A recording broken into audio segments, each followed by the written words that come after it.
कुमार, क्या चुनाव आयोग में अपना आदमी अपना आयुक्त अपना आयोग बनाने का खेल चल रहा था?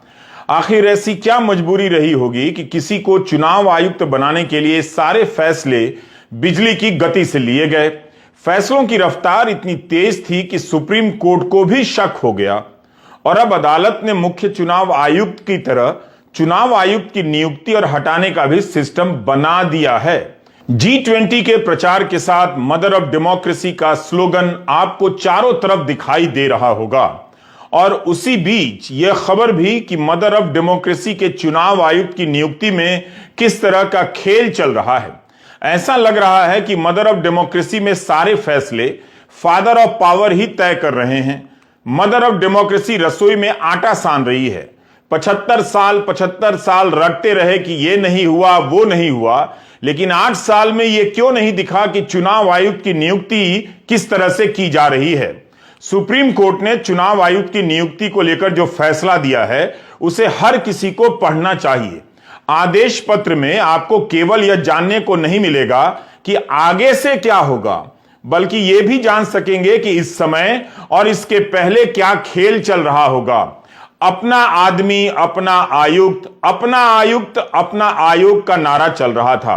चुनाव आयुक्त की नियुक्ति को लेकर association for democratic rights, Prashant Bhushan, doctor Jaya Thakur, Ashwini Kumar Upadhyay ने अलग अलग समय पर कई याचिकाएं दायर की थीं।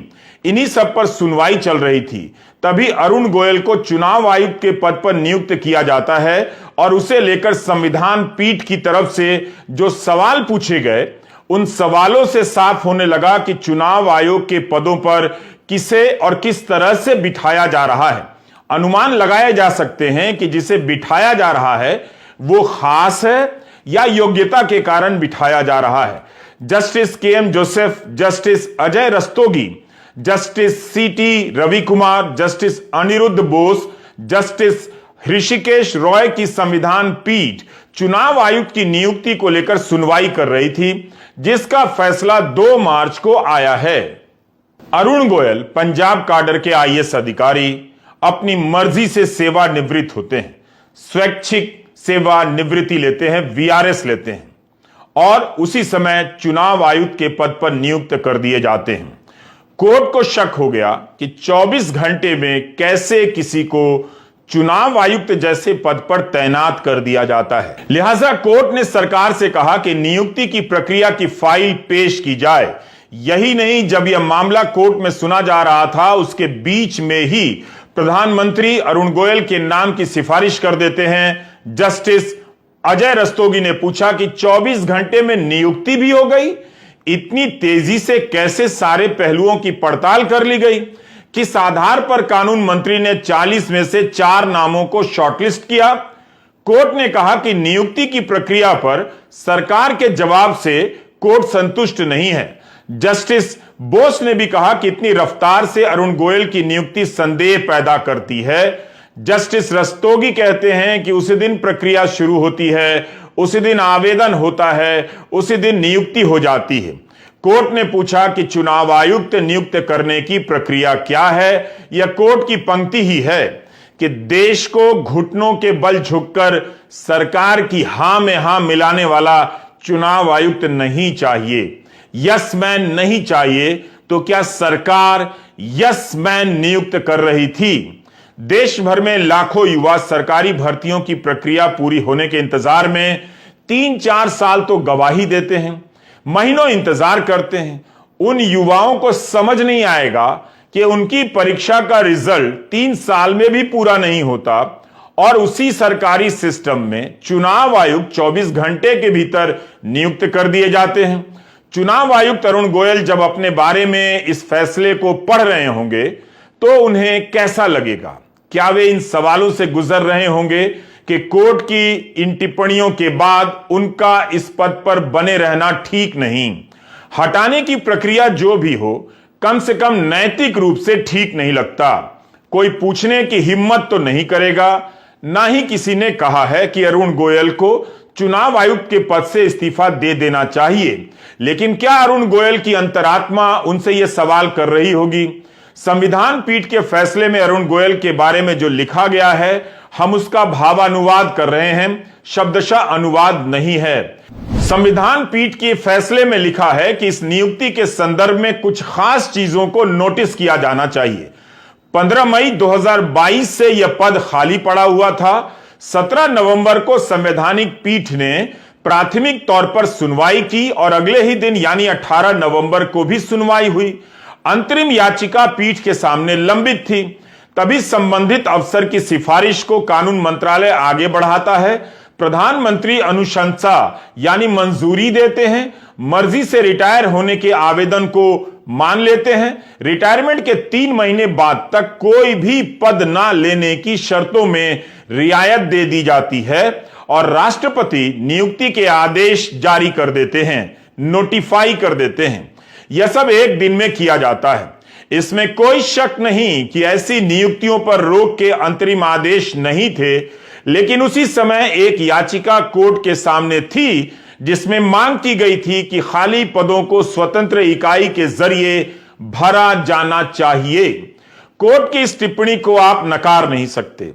ऐतिहासिक फैसले में यह हिस्सा भी ऐतिहासिक है। Father of power, mother of democracy को हाँकते हुए पकड़ लिए गए हैं। अरुण गोयल की नियुक्ति को लेकर कोर्ट की टिप्पणी कम खतरनाक नहीं, सबके कान खड़े हो जाने चाहिए।